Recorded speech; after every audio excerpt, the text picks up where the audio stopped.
Je vais vous parler sur le sujet. Pourquoi parler en langue? Il y a eu beaucoup de malentendus concernant cette question de parler en d'autres langues, ce qui, dans certains cas, a causé beaucoup de tort à la cause de Christ et a certainement privé des multitudes de la bénédiction que Dieu voulait qu'elles aient. Une chose est sûre et certaine, ce n'est pas un sujet à écarter légèrement comme s'il était sans importance pour le corps de Christ. Dieu ne remplit pas son livre de choses de moindre importance et ne fait pas non plus de déclarations inutiles. Dans Marc, chapitre 16, verset 17, Jésus déclara d'abord au verset 15 « Allez par tout le monde et prêchez l'évangile à toute créature.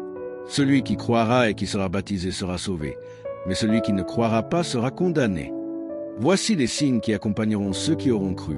En mon nom, ils chasseront les démons, ils parleront de nouvelles langues, ils saisiront des serpents. S'ils boivent quel breuvage mortel, il ne leur fera point de mal. Ils imposeront les mains aux malades, et les malades seront guéris. » Remarquez qu'il y a ici 5 signes surnaturels qui doivent accompagner les croyants. L'un d'eux est « ils parleront de nouvelles langues ». Certaines personnes, cherchant à expliquer cela autrement, disent « Eh bien, cela signifie simplement qu'avant d'être sauvé, tu blasphémais et maintenant tu ne blasphèmes plus, ou tu racontais de mauvaises plaisanteries et maintenant tu ne le fais plus, ou tu mentais et maintenant tu ne mens plus. » C'est vrai que tu ne fais plus ces choses, mais ce n'est pas de cela qu'il est question ici, pour la simple raison que les 5 signes sont surnaturels. Ils imposeront les mains aux malades et ils seront guéris surnaturellement. S'ils boivent quelque chose de mortel, cela ne leur fera pas de mal. Ils saisiront des serpents. Cela ne signifie pas que vous manipulez volontairement un serpent pour prouver quelque chose.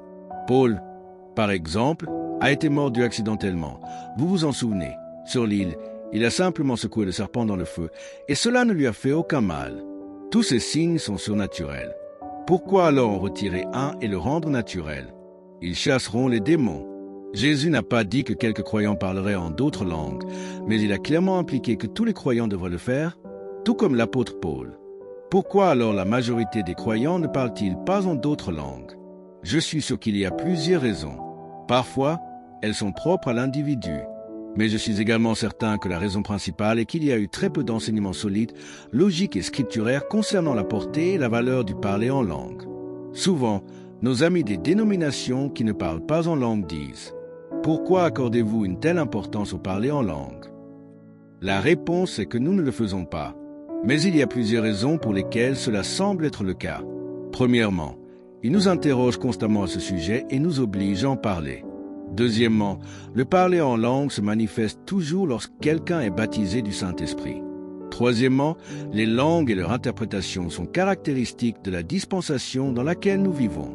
Enfin, Paul lui-même lui a accordé de l'importance. Il a consacré tout un chapitre à ce sujet, ici dans le 14e chapitre de la première épître aux Corinthiens. Pourquoi lui a-t-il accordé tant d'importance?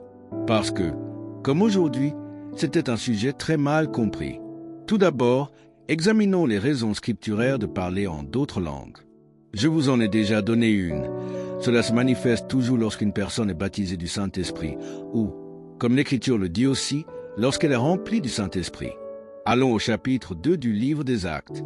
Je pourrais citer tous ces passages, mais je pense que je fais souvent une erreur en le faisant. Je veux que vous tourniez les pages et que vous lisiez par vous-même. Nous lisons dans Actes, chapitre 2, à partir du 1er verset jusqu'au 4e. Le jour de la Pentecôte, ils étaient tous ensemble dans le même lieu. Tout à coup, il vint du ciel un bruit comme celui d'un vent impétueux, et il remplit toute la maison où ils étaient assis. Des langues semblables à des langues de feu leur apparurent, séparées les unes des autres, et se posèrent sur chacun d'eux. Et ils furent tous remplis du Saint-Esprit, et se mirent à parler en d'autres langues, selon que l'Esprit leur donnait de s'exprimer. Puis je veux que vous alliez au 9e chapitre des Actes. Nous voyons ici que la parole de Dieu nous dit, au verset 17, « Anania alla donc. Cela se produisit après que le Seigneur lui fut apparu en vision. » Au verset 10, l'Écriture dit qu'il y avait à Damas un disciple nommé Anania. Le Seigneur lui dit dans une vision, cela signifie que Jésus lui apparut. Il le vit et l'entendit lui parler. « Anania ?» Il répondit, « Me voici, Seigneur. » Le Seigneur lui dit, « Lève-toi, va dans la rue appelée la droite et demande dans la maison de Judas un nommé Saul de Tarse, car voici, il prie. Et il a vu en vision un homme nommé Anania entrer et lui imposer les mains afin qu'il recouvre la vue. Anania répondit, « « Seigneur, j'ai appris de plusieurs personnes tout le mal que cet homme a fait à tes saints à Jérusalem. Et ici, il a des pouvoirs de la part des principaux sacrificateurs pour lier tous ceux qui invoquent ton nom. » Mais le Seigneur lui dit, « Va, car cet homme est un instrument que j'ai choisi pour porter mon nom devant les nations, devant les rois et devant les fils d'Israël. Et je lui montrerai tout ce qu'il doit souffrir pour mon nom. » Remarquez maintenant le verset 17.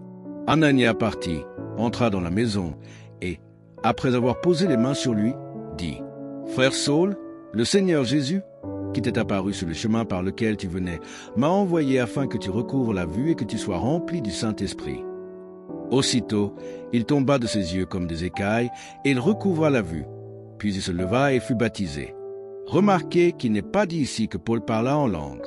Pourtant, nous lisons que Paul lui-même dit, dans 1 Corinthiens 14, 18, « Je rends grâce à Dieu de ce que je parle en langue plus que vous tous. » Qu'en pensez-vous donc qu'il a commencé à parler en langue? Cela a dû être exactement comme au jour de la Pentecôte, lorsqu'il reçut le Saint-Esprit, lorsqu'il fut rempli du Saint-Esprit. Regardez maintenant au chapitre 10 des Actes. Nous ne prendrons pas le temps de lire autant de passages, mais vous connaissez l'histoire de Corneille. Comment il priait, comment un ange lui apparut et lui dit d'envoyer à Joppé, dans la maison de Simon le corroyeur, pour faire venir Simon-Pierre. Pierre, de son côté, monta sur le toit pour prier, tomba en extase et eut une vision. Il vit une grande nappe descendre du ciel, tenue par les 4 coins, contenant toutes sortes d'animaux, purs et impurs. Il entendit une voix du ciel dire, « Lève-toi, Pierre, tue et mange. » Il répondit, « Non, Seigneur, car jamais rien de souillé ni d'impur n'est entré dans ma bouche. » Dieu lui dit, « Ce que Dieu a purifié, ne le regarde pas comme souillé. » Les Juifs considéraient les païens comme impurs et n'avaient aucun contact avec eux. Mais Dieu préparait Pierre à porter l'Évangile aux nations. Il dit, « Ne regarde pas comme commun ou impur ce que j'ai purifié. » Gloire à Dieu, il m'a purifié, et il t'a purifié aussi. Nous ne sommes donc ni communs ni impurs. Gloire à Dieu. Pouvez-vous dire Amen? Puis ces 3 hommes arrivèrent, et l'Esprit lui dit d'aller avec eux sans hésiter. Lorsqu'il arriva, Corneille lui raconta comment il avait vu l'ange, et toute sa maison était assemblée. Alors Pierre commença à prêcher. Pierre ouvrit la bouche et dit, au verset 34, « En vérité, je reconnais que Dieu ne fait point exception de personne. N'êtes-vous pas reconnaissant qu'il n'en fasse pas? Mais maintenant, la pensée que je voulais vous communiquer se trouve au verset 44, 45 et 46. Tandis que Pierre prononçait encore ces paroles, le Saint-Esprit descendit sur tous ceux qui écoutaient la parole. Comment savaient-ils que le Saint-Esprit était descendu sur eux? Tous les croyants circoncis qui étaient venus avec Pierre furent étonnés de ce que le don du Saint-Esprit était aussi répandu sur les païens. Comment savaient-ils qu'ils avaient reçu ce don du Saint-Esprit? Car ils les entendaient parler en langue et glorifier Dieu. Alléluia! C'est cela qui les a convaincus qu'ils avaient reçu la même expérience. Amen. Maintenant, tournons-nous vers le chapitre 19 du livre des Actes. Le chapitre 10 des Actes s'est produit 10 ans après le jour de la Pentecôte. 10 ans après la Pentecôte, les païens reçurent cette expérience et parlèrent en d'autres langues. Dans le chapitre 19 des Actes, commençons la lecture au premier verset. Il arriva, pendant qu'Apollo était à Corinthe, que Paul, après avoir traversé les hautes provinces de l'Asie, arriva à Éphèse. Ayant rencontré quelques disciples, il leur dit, « Avez-vous reçu le Saint-Esprit lorsque vous avez cru ?» Ils lui répondirent, « Nous n'avons même pas entendu dire qu'il y ait un Saint-Esprit. » Il leur dit, « De quel baptême avez-vous donc été baptisés ?» Ils répondirent, « Du baptême de Jean. Jean-Baptiste baptisait d'un baptême d'eau, enseignant au peuple de croire en celui qui devait venir après lui. Mais vous voyez, ces gens étaient ici, à Éphèse, et ils ne savaient pas ce qui s'était passé là-bas, dans le pays d'Israël, que Jésus était venu. Ils ne le savaient même pas. Alors Paul dit, « Jean a baptisé du baptême de repentance, disant au peuple de croire en celui qui venait après lui, c'est-à-dire en Jésus-Christ. » Lorsqu'ils eurent entendu cela, ils furent baptisés au nom du Seigneur Jésus. Et lorsque Paul leur eut imposé les mains, le Saint-Esprit vint sur eux, et ils parlèrent en langue et prophétisèrent. Gloire à Dieu! Ils étaient environ 12 hommes. Je ne sais pas combien il y avait de femmes et d'enfants, mais si c'était à peu près comme aujourd'hui, il y avait probablement 12 hommes, 36 femmes et enfants, peut-être un groupe d'environ 48 personnes en tout. Je ne sais pas si c'est exact, mais je veux que vous remarquiez ceci en particulier. 4 fois sur 5, lorsqu'il est dit qu'il reçut cette expérience, c'est-à-dire qu'il fut rempli du Saint-Esprit ou baptisé du Saint-Esprit, il est dit qu'il parlait en d'autres langues. Paul dit qu'il rendait grâce à Dieu de ce qu'il parlait en langue plus que tous les autres. Maintenant, retournons au chapitre 8 des Actes et lisons le seul autre récit donné dans les Actes des Apôtres. Cet événement, Paul descendant à Éphèse, au chapitre 19, se produit 20 ans après Actes chapitre 2. Vous voyez, quand vous lisez Actes chapitre 2 jusqu'au chapitre 19, cela ne fait que 17 chapitres, et en les lisant en quelques minutes, vous pourriez penser que tout cela s'est passé sur une courte période. Mais non, c'était 20 ans plus tard que Paul imposa les mains à ces personnes, 20 ans après Actes chapitre 2, et fut rempli du Saint-Esprit et parlait en langue. Dans Actes chapitre 8, Philippe descendit dans la ville de Samarie et y prêcha Christ.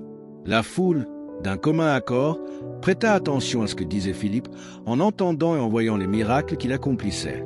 Car des esprits impurs sortaient de beaucoup de possédés, poussant de grands cris, et beaucoup de paralysés et de boiteux furent guéris. Et il y eut une grande joie dans cette ville. Descendons maintenant au verset 12. Mais quand ils eurent cru Philippe, qui annonçait la bonne nouvelle du royaume de Dieu et du nom de Jésus-Christ, hommes et femmes furent baptisés. Il s'agit ici du baptême d'eau. Regardez maintenant le verset 14. Les apôtres, qui étaient à Jérusalem, ayant appris que la Samarie avait reçu la parole de Dieu, envoyèrent vers eux Pierre et Jean. Lorsqu'ils furent descendus, ils prièrent pour eux, pas pour qu'ils soient nés de nouveau. Non, pas pour qu'ils croient au Seigneur Jésus-Christ. Non, pas pour qu'ils soient convertis et deviennent chrétiens. Non, que firent-ils? Ils prièrent pour eux afin qu'ils reçoivent le Saint-Esprit. Car ils n'étaient encore descendus sur aucun d'eux. Ils avaient seulement été baptisés au nom du Seigneur Jésus. Alors Pierre et Jean leur imposèrent les mains, et ils reçurent le Saint-Esprit. Il y a ici plusieurs choses intéressantes à remarquer. Tout d'abord, notez cette expression. Ils n'étaient pas encore descendus sur aucun d'eux. Dans Actes chapitre 10, nous lisons « Tandis que Pierre parlait encore, le Saint-Esprit descendit sur eux. Les chanteurs viennent de chanter que la pluie de l'arrière-saison tombe, le Saint-Esprit tombe comme une pluie. » Vous pouvez le voir ici. C'est une image du mouvement du Saint-Esprit qui descend. Je me souviens qu'un jour, certaines personnes voulaient débattre avec moi. À une époque, je faisais cela, mais ensuite, en vieillissant, on apprend mieux, on apprend au moins un peu de bon sens. Ils me défièrent et je leur dis, je ne suis pas intéressé par les débats. Je n'ai encore jamais vu quelque chose de bon en sortir. Ils dirent, non, nous voulons simplement discuter des Écritures, parce que si nous ne sommes pas sauvés, alors toi non plus. Je répondis, c'est la meilleure preuve du monde que vous ne l'êtes pas, parce que moi, je sais que je le suis. Gloire à Dieu. Amen. Nous avons quand même fixé une date. Nous discutions des Écritures, et chaque fois que vous les coigniez avec la parole sur le sujet en question, ils empruntaient ce que j'appelais un petit sentier de lapin à travers le Nouveau Testament. Après environ 2 heures de discussion, je leur dis, je ne vais plus parler, parce que j'ai un service ce soir. Je m'arrête maintenant, à moins que nous ne soyons d'accord, tous les deux, pour ceci. Nous prendrons n'importe quel sujet du Nouveau Testament que vous voudrez discuter, et nous n'en changerons pas tant que nous ne serons pas tous les deux d'accord pour le faire. Ils acceptèrent. Je dis alors, très bien, quel sujet voulez-vous discuter? Ils répondirent, cette histoire du Saint-Esprit. Je suis alors immédiatement qu'ils ne connaissaient absolument rien à son sujet. Amen. Ils ne savaient absolument rien à son sujet, car Jésus a dit, « Je prierai le Père, et il vous donnera un autre consolateur, l'Esprit de vérité, afin qu'il demeure avec vous éternellement. » Ici, il est dit qu'ils n'étaient pas encore descendus sur aucun d'eux. Les Samaritains. Alors ils dirent, « Bon, discutons de cette histoire du Saint-Esprit. » Je répondis, « Très bien. Que voulez-vous savoir à son sujet? » Ils dirent, « Qu'est-ce que c'est? » Je suis alors qu'ils en savaient encore moins, parce que lui n'est pas cela. Amen. Je leur dis, « Eh bien, dites-le-moi. » Ils répondirent, « C'est là, dans votre main. » Je tenais ma Bible d'étude, épaisse d'environ 8 cm, très grosse et très lourde. Ils dirent, « C'est là, dans votre main. » Jésus a dit, « Les paroles que je vous dis sont esprit et vie. » La Bible est donc le Saint-Esprit. Je dis, « Je suis vraiment heureux que vous m'ayez éclairé. » Je me demandais ce que c'était qui est descendu sur Pierre, et ce qui est descendu sur la maison de Corneille. Je dis encore, vous savez, si la Bible qui est tombée sur eux était aussi grosse que la mienne, tombant du ciel, elle aurait dû tous les assommer. Le porte-parole se leva alors et dit, « Allons-nous-en. » Je répondis, « Je ne vous blâme pas. Je resterais chez moi aussi si je ne connaissais pas mieux la Bible que vous. Nous n'avons pas beaucoup aidé ces pauvres gens, béni soit leur cœur et leur tête.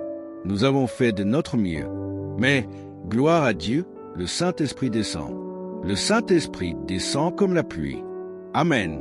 Car la pluie de l'arrière-saison, c'est le Saint-Esprit, un déversement. Amen. Voici encore quelque chose à noter dans ce passage de l'Écriture. Vous voyez, en tant que prédicateur de dénomination, quand j'ai commencé mon ministère comme prédicateur baptiste, on m'avait enseigné que si vous êtes né de nouveau, vous avez le Saint-Esprit. Point final. Eh bien, cette affirmation est en partie vraie et en partie fausse. Merci à Dieu. Si vous êtes né de nouveau, vous avez le Saint-Esprit. C'est-à-dire qu'il est en vous. Il rend témoignage à votre esprit que vous êtes enfant de Dieu. Il recrée votre esprit et fait de vous une nouvelle créature en Jésus-Christ. Mais c'est une chose d'être né de l'esprit, et c'en est une autre d'être rempli de l'esprit. Tout comme cette eau de pluie et de l'eau est un type du Saint-Esprit. Vous savez qu'il y a une différence entre boire une gorgée d'eau et être rempli d'eau. C'est une chose de boire un verre d'eau.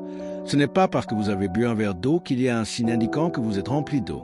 Continuez à boire jusqu'à ce que vous soyez rempli. Comment savez-vous que vous êtes rempli? Tout ce que je sais, c'est qu'il est dit, lorsqu'il fut rempli du Saint-Esprit, ils commencèrent à parler.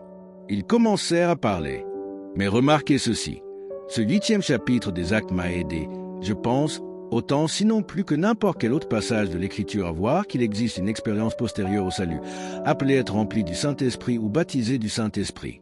Remarquez ceci. Il est dit qu'ils crurent à la prédication de Philippe concernant les choses du royaume de Dieu et le nom de Jésus-Christ, et qui furent baptisés, hommes et femmes. Eh bien, étaient-ils sauvés?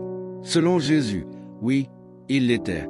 Nous avons déjà lu dans Marc, chapitre 16. Allez par tout le monde, prêchez l'Évangile à toute créature. Celui qui croira et qui sera baptisé sera sauvé. Il est dit qu'ils crurent à la prédication de Philippe concernant le royaume de Dieu et le nom de Jésus-Christ, et qu'ils furent baptisés. Donc, selon le Seigneur Jésus-Christ, ils étaient sauvés à ce moment-là, n'est-ce pas? Mais ensuite, il est dit, lorsque les apôtres qui étaient à Jérusalem apprirent que la Samarie avait reçu la parole de Dieu, ils envoyèrent Pierre et Jean. En étudiant et en réfléchissant à cela, j'ai posé la question suivante. Pierre, ce Samaritain était-il sauvé? Était-il né de nouveau avant que Jean et toi ne descendiez là-bas et que vous leur imposiez les mains afin qu'ils reçoivent le Saint-Esprit? Quel meilleur témoin pourrait-il y avoir que Pierre lui-même? Lui et Jean ont été envoyés par les autres apôtres. Eh bien, Pierre m'a écrit une lettre et il vous en a écrit une aussi. Elle se trouve ici même, dans la Bible, dans la première épître de Pierre, chapitre 1, verset 23. Remarquez ce verset. Étant né de nouveau, non d'une semence corruptible, mais d'une semence incorruptible, par la parole vivante et permanente de Dieu. Ces gens étaient-ils nés de nouveau avant que Pierre et Jean ne leur imposent les mains et qu'ils reçoivent le Saint-Esprit? Ils étaient nés de nouveau. Revenez maintenant à Actes 8, 14. Lorsque les apôtres qui étaient à Jérusalem apprirent que la Samarie avait reçu la parole de Dieu. Étant nés de nouveau par la parole de Dieu. Ils avaient donc reçu la parole de Dieu. Ainsi, selon Pierre, ils étaient nés de nouveau. Amen. Alors, lorsque Pierre et Jean descendirent, ils prièrent pour eux, non pas afin qu'ils soient nés de nouveau, non pas afin qu'ils soient convertis, non pas afin qu'ils deviennent de nouvelles créatures en Jésus-Christ, non pas afin qu'ils soient sauvés, mais afin qu'ils reçoivent le Saint-Esprit. Bien que, dans la nouvelle naissance, il y ait une œuvre du Saint-Esprit, cela n'est pas appelé recevoir le Saint-Esprit. Cela est appelé recevoir Christ. Amen. Il existe donc une expérience postérieure au salut, appelée recevoir le Saint-Esprit. Remarquez ensuite, ils leur imposèrent les mains et ils reçurent le Saint-Esprit. Quelqu'un dira, mais il n'est pas dit qu'ils parlèrent en langue. Donc on peut recevoir cette expérience sans parler en langue. Attendez un instant. Continuons à lire. Regardez le verset suivant.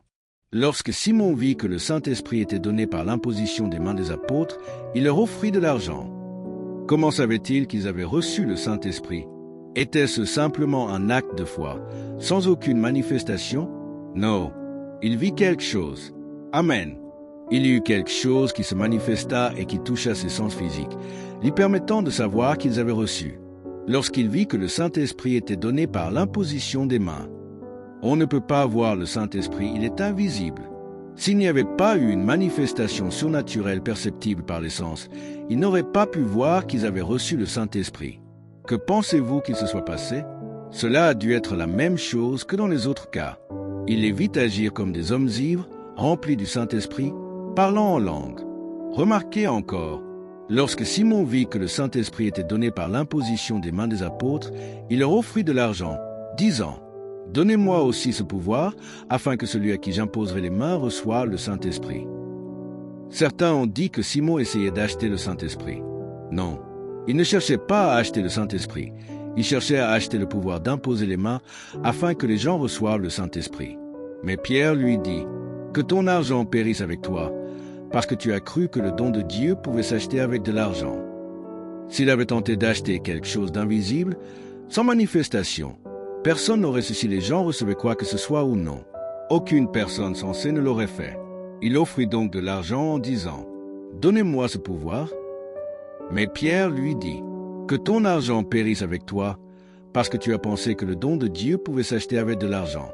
Tu n'as ni part ni lot dans cette affaire, car ton cœur n'est pas droit devant Dieu. » Un érudit grec souligne que le mot grec traduit ici par « affaire » a la même racine que le mot grec traduit par « expression » ou « parole » dans Actes 2, 4.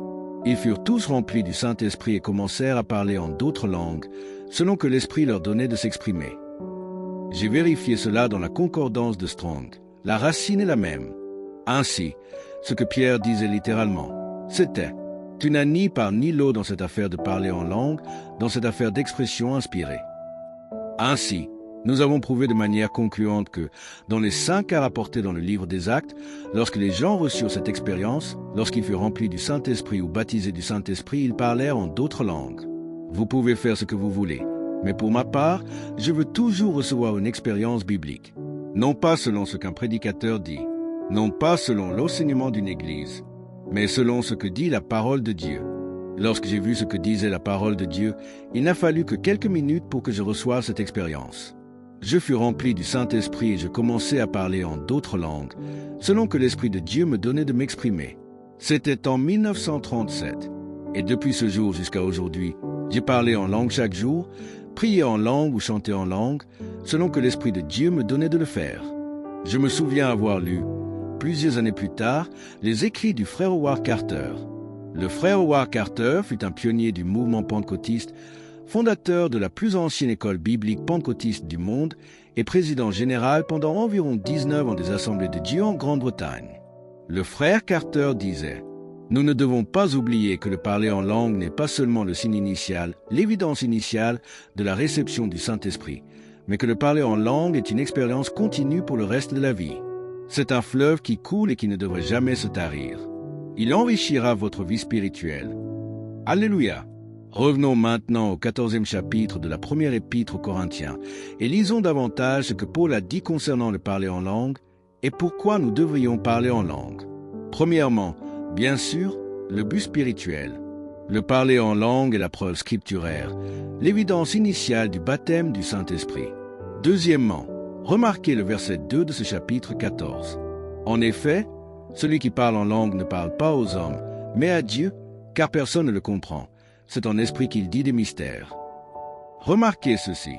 Il ne parle pas aux hommes, il parle à Dieu. Alléluia! Autrement dit, Dieu a prévu un moyen divin et surnaturel pour que nous lui parlions surnaturellement, un moyen divin de communiquer avec lui. Quelqu'un dira, est-ce nécessaire? Cela doit l'être, puisque Dieu l'a prévu. Remarquez encore, celui qui parle en langue ne parle pas aux hommes, mais à Dieu, car personne ne le comprend, mais en esprit, il dit des mystères. J'aime la traduction de Weymouth qui dit « Il parle de secrets divins ». Je me souviens de mon beau-père, le père de ma femme. Ils étaient méthodistes. Puis je suis arrivé là où j'ai rencontré. Enfin, je suis passé devant une petite église du plein évangile dans les terres noires du nord du Texas central en 1938, dans une petite ville appelée Tom Béan, au Texas. À cette époque, on m'appelait String Béan de Tom Béan. Mais ces jours-là sont révolus pour toujours. Je ne pesais que 62 kilos, vêtements compris. Je me souviens que mon beau-père me racontait, c'était un fermier dans cette terre noire du nord du Texas central, que lorsque des gens sont venus là-bas et ont tenu un réveil, ils ont ensuite construit cette église. Moi, je suis arrivé quelques années plus tard comme pasteur. Mais eux étaient venus et avaient organisé des réunions en plein air. Ils disaient qu'ils prêchaient simplement le salut. C'était une petite ville de quelques centaines d'habitants, entourée de fermes. Les fermiers et les gens venaient, on prêchait la nouvelle naissance et le salut. Il y avait un appel à l'autel, les gens venaient prier, et beaucoup ont été sauvés.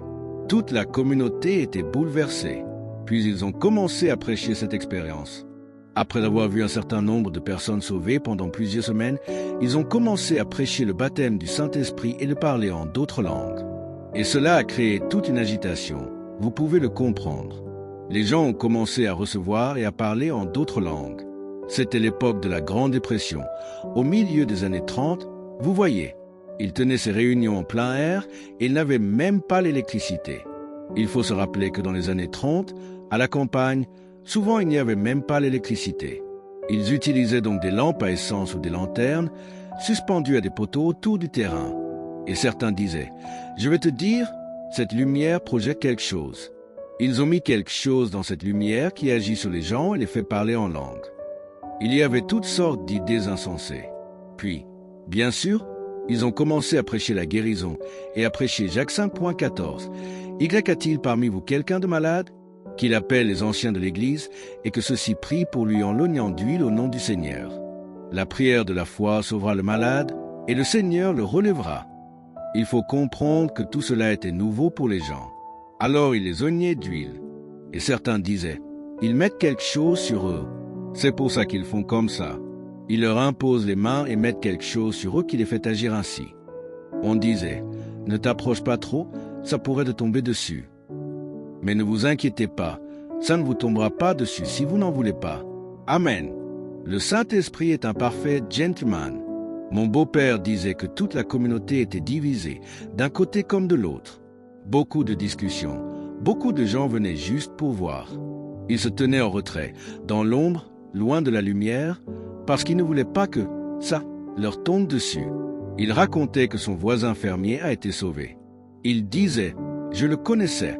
C'était un homme droit, honnête, véridique. Je savais qu'il ne se laisserait pas entraîner dans quelque chose de faux ou de trompeur.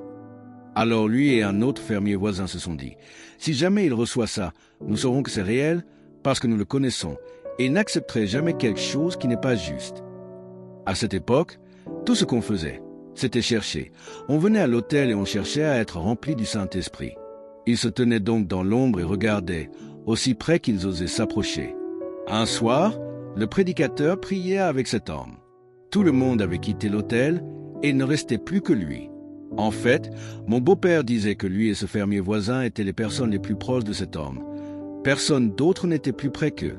Il était là, à genoux, en train de prier. Soudain, il leva les deux mains, regarda vers le ciel et se mit à parler dans cette langue étrange.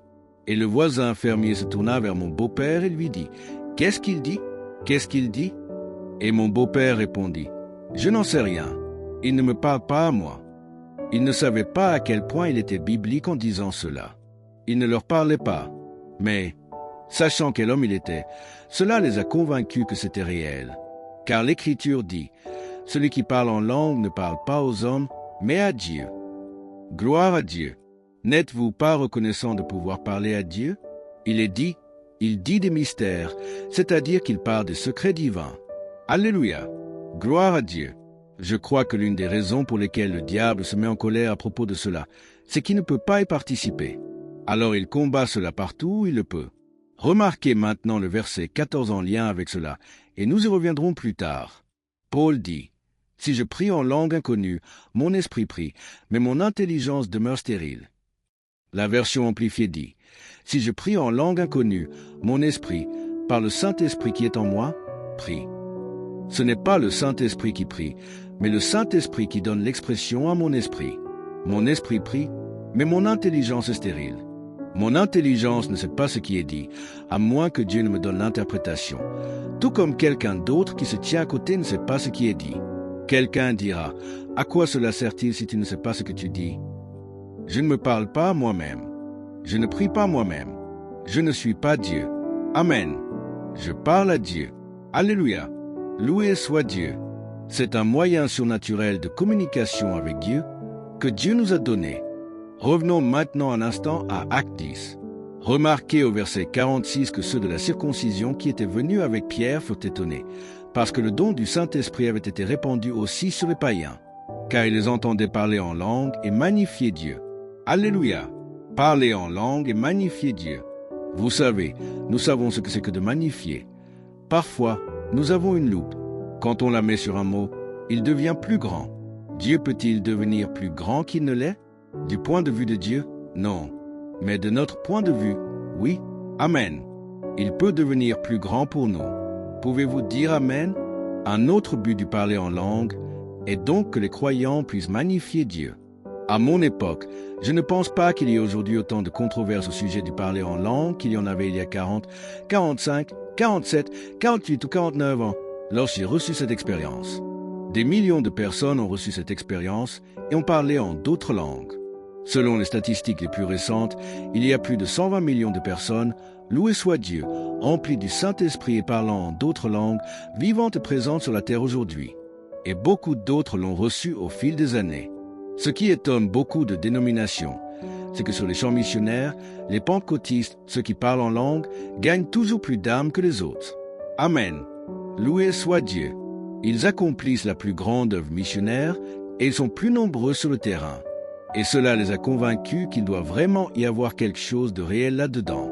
Maintenant, pourquoi? Parce que, voyez-vous, ils parlent en langue et magnifient Dieu, et Dieu devient plus grand pour eux. Dieu n'est pas plus grand du point de vue de Dieu, mais, grâce à Dieu, il est beaucoup plus grand pour eux. À mon époque, je me souviens de mes collègues baptistes, Dieu les bénisse avec toute leur sincérité et leur honnêteté, mais l'esprit embrouillé par des concepts théologiques non scripturaires qui me mettaient en garde contre ces pentecôtistes. Je me tenais près d'eux parce qu'ils croyaient à la guérison. J'avais été guéri, relevé de mon lit de mort par la puissance de Dieu, et cela avait fortifié ma foi dans la guérison, parce que j'avais dû tenir ferme seul, alors que je n'étais qu'un adolescent. Vous avez besoin de la foi et de la communion avec ceux qui croient comme vous. Amen. Il me mettait donc en garde. Je me souviens qu'un enseignant biblique, diplômé d'un séminaire baptiste, m'a dit « J'admets que ces gens du plein évangile, dans presque tout ce qu'ils enseignent et prêchent, sont fondamentalement justes. » Mais il ajouta « Le parler en langue vient du diable. » Et il venait tout juste de me dire qu'il reconnaissait qu'il vivait une meilleure vie que nous, dans l'église baptiste, une meilleure vie. Je me suis dit intérieurement, sans répondre à voix haute, comment des gens pourraient-ils recevoir quelque chose du diable qui les rendrait meilleurs? C'est toujours l'inverse. Le diable cherche à vous entraîner à faire le mal, à faire ce qui n'est pas juste. Mais le Saint-Esprit, lui, vous aide à faire ce qui est juste. Amen. Comment pourrait-on recevoir quelque chose de Dieu ou du diable qui ferait de vous un meilleur chrétien? Ce n'est pas une pensée logique. C'est très illogique, n'est-ce pas? Mais j'ai constaté ceci. Lorsque j'ai été rempli du Saint-Esprit et que j'ai parlé en d'autres langues, je me souviens très bien du moment. Je suis allé chercher cet homme, c'était un homme d'affaires dans notre ville. Il enseignait une classe biblique dans l'auditorium de la première église baptiste. Il était diplômé du séminaire de Baylor, il avait toute la formation que possédaient les prédicateurs baptistes. Je suis allé le voir. D'habitude, je n'abordais jamais le sujet. C'était toujours lui qui l'amenait. Mais cette fois-ci, j'ai moi-même abordé le sujet, parce que je voulais lui faire passer quelque chose. Une fois de plus, il m'a mis en garde contre ces gens-là et contre le parler en langue, qu'il disait venir du diable. Je lui ai dit, « Attendez une minute, arrêtez-vous là. Vous dites que le parler en langue vient du diable ?» Il répondit, « Oui. » Je lui ai dit, « Alors tout le mouvement baptiste du Sud vient du diable. » Ses yeux sont devenus énormes, sa bouche est ouverte et il en est resté bouche bée. Cela l'a choqué. Il a dit, « De quoi parlez-vous » J'ai répondu, « Le même Saint-Esprit que j'ai reçu parmi les baptistes, car il n'y a qu'un seul Saint-Esprit. Il n'y en a pas deux, ni trois, ni quatre, ni cinq. Un seul Saint-Esprit. Le même Saint-Esprit qui m'a fait naître de nouveau, que j'ai reçu dans mon esprit comme témoignage intérieur, c'est ce même Saint-Esprit qui m'a donné l'expression en d'autres langues à l'église du plein évangile. » Je lui ai dit, « Je n'ai pas reçu un esprit différent. Nous sommes entrés dans le même esprit, simplement dans une dimension différente. Il a dit, non, non, ce n'est pas vrai. Je lui ai répondu, attendez un instant, avez-vous déjà parlé en d'autres langues? Il a dit, non. Je lui ai dit, alors comment savez-vous de quel esprit il s'agit? Je lui ai demandé, vous connaissez la Bible, n'est-ce pas? Il répondit, oui. J'ai dit, les proverbes disent que celui qui répond avant d'avoir entendu est un insensé. Je vous dis que vous agissez comme un insensé. Vous n'êtes pas qualifié pour parler de ce sujet. Je lui ai expliqué, vous savez ce que signifie être né de nouveau. Moi, je suis né de nouveau parmi les baptistes. J'ai été rempli du Saint-Esprit parmi les pentecôtistes. Et laissez-moi vous dire ceci, c'est le même Saint-Esprit. Je n'ai pas reçu un nouvel esprit. C'est exactement le même esprit que j'avais depuis le début. Alors j'ai conclu, si le parler en langue vient du diable, alors tout le mouvement baptiste du Sud vient du diable. Mais grâce à Dieu, ce n'est pas le cas. Et grâce à Dieu, le parler en langue ne vient pas du diable. Il vient entièrement du Saint-Esprit. C'est simplement une dimension plus profonde du même esprit. Et vous pouvez aller plus profondément avec Dieu, si vous le voulez. Louez le Seigneur. Ainsi, comme il est écrit dans Actes 10, 46, nous les avons entendus parler en langue et magnifier Dieu. Alléluia! L'un des buts du parler en langue est donc que les croyants puissent magnifier Dieu. Cela rend Dieu plus grand pour eux. J'ai remarqué ceci. J'étais déjà né de l'Esprit. J'étais même déjà pasteur, un jeune pasteur baptiste. J'avais toutes les épreuves et les tentations que connaissent les jeunes de 18, 19 ou 20 ans. Mais après avoir été rempli du Saint-Esprit, parlant en d'autres langues et priant en langue chaque jour, lorsque ces mêmes épreuves et tentations revenaient, celles que je surmontais parfois difficilement auparavant, j'avais désormais une puissance supplémentaire. C'était beaucoup plus facile, parce que Dieu était magnifié. Gloire à Dieu! Il était plus grand dans ma vie. À cette époque, j'étais pasteur dans une petite église rurale. Je l'appelais une église baptiste de campagne. En réalité, c'était une église communautaire. Environ 85% des membres étaient baptistes, mais je ne le leur disais pas. Je pense que nous faisons souvent une erreur en disant aux autres ce qu'ils devraient faire. Si j'étais toi, je ferais ceci ou je ferais cela. Vous ne savez pas ce que vous feriez, à moins d'être à leur place. Nous sommes très prompts à donner des conseils. Nous ferions mieux de dire aux gens, prie et vois comment Dieu te conduit, car il peut conduire une personne d'une manière et une autre personne d'une autre manière. D'une façon ou d'une autre, j'ai simplement ressenti dans mon esprit une intuition intérieure, pas quelque chose que le Saint-Esprit m'a clairement dit, mais une intuition intérieure que je ne devais rien dire à ce sujet. Je n'ai jamais mentionné que j'avais reçu cette expérience. Je n'ai jamais mentionné que j'avais reçu le Saint-Esprit, ni que je parlais en d'autres langues. Mais les gens de ma congrégation ont commencé à me dire « Quelque chose t'est arrivé ». Je répondais « Que veux-tu dire ?» Ils disaient « Tu es plus profond dans le Seigneur qu'avant ». Je disais « Comment ça ?» Ils disaient « Tu prêches mieux qu'avant ». Moi, je pensais que je prêchais plutôt bien avant et après, mais ça, c'est mon opinion. Ils disaient « Tu as plus de puissance qu'avant quand tu prêches. Tes paroles sont puissantes, presque au point de nous faire tomber des bancs. » Jésus était magnifié dans ma vie. Dieu était plus grand dans ma prédication. Je me souviens alors de M. R. Cox. Il y avait 3 frères dans cette communauté. M. J.W. Cox avait 91 ans, M. R. Cox avait 89 ans et le plus jeune, qu'on appelait simplement Babe Cox, avait 72 ans. Il était le Benjamin de la famille. M. R. Cox, en particulier, était l'un des hommes influents de la communauté. Ils étaient méthodistes et venaient à notre église parce que c'était la seule du secteur.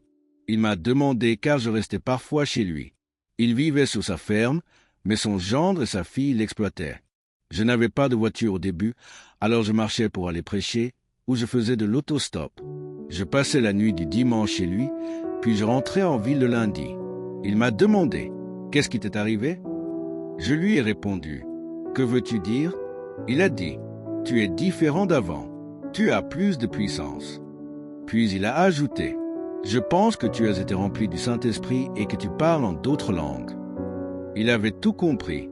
Je lui ai dit « C'est exactement ça. » Puis il m'a raconté qu'un autre homme de la congrégation, un presbytérien, avec ses fils et leurs femmes, environ 5 familles au total, venaient à l'église.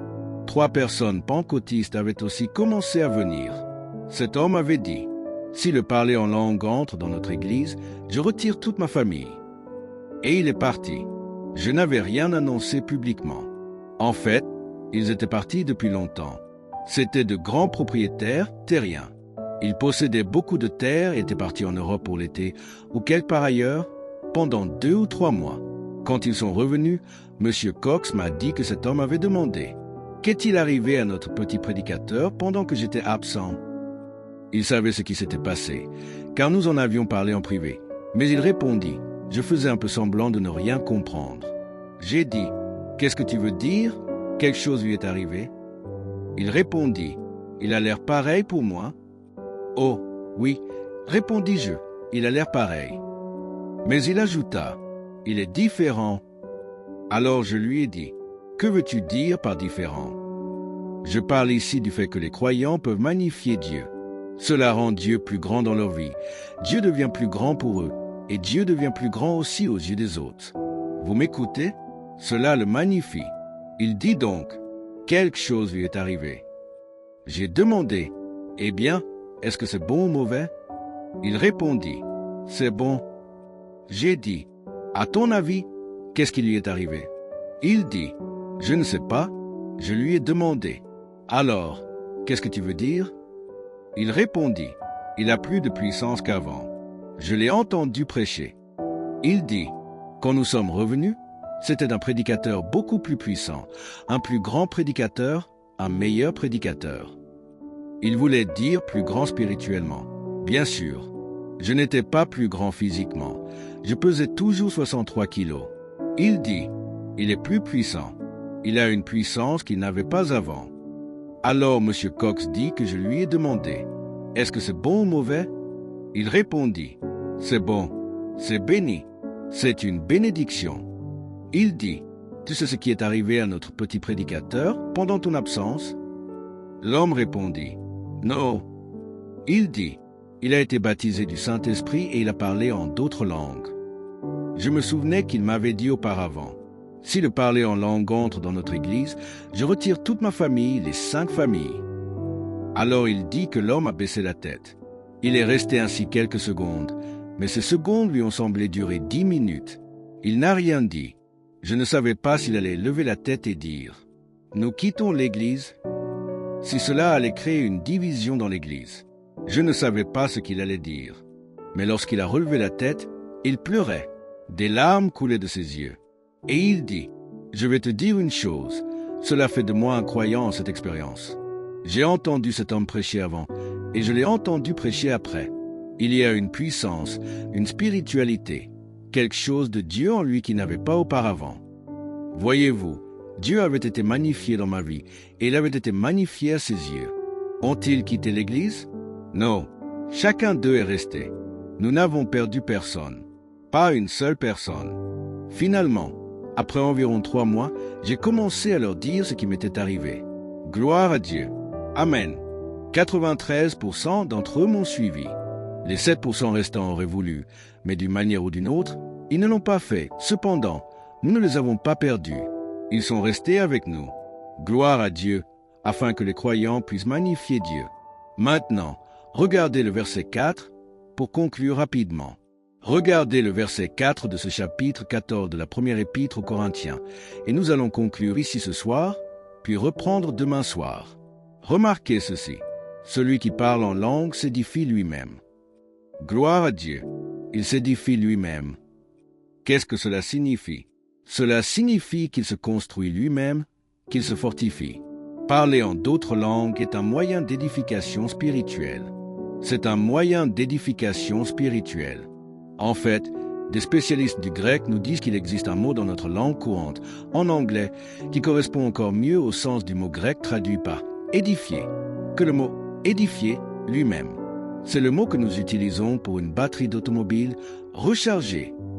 Vous voyez, une batterie se décharge. On la branche à une source de courant et on la recharge.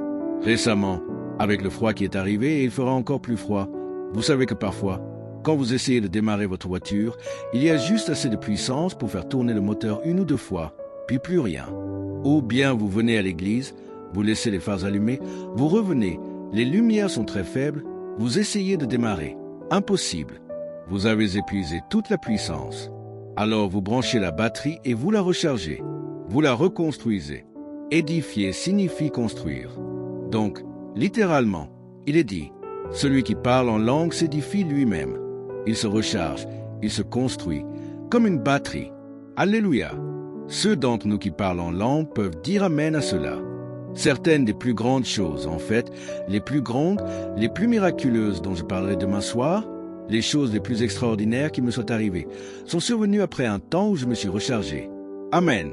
En m'édifiant moi-même, en me construisant spirituellement, en me rechargeant dans le Saint-Esprit. Gloire à Dieu. Celui qui parle en langue s'édifie lui-même. Il se recharge, il se construit, comme une batterie. Gloire à Dieu. Jude fait aussi une déclaration dans Jude, verset 20. Vous savez qu'il n'y a qu'un seul chapitre dans Jude. Mais vous, bien-aimés, édifiez-vous vous-même sur votre très sainte foi. Comment? En priant par le Saint-Esprit.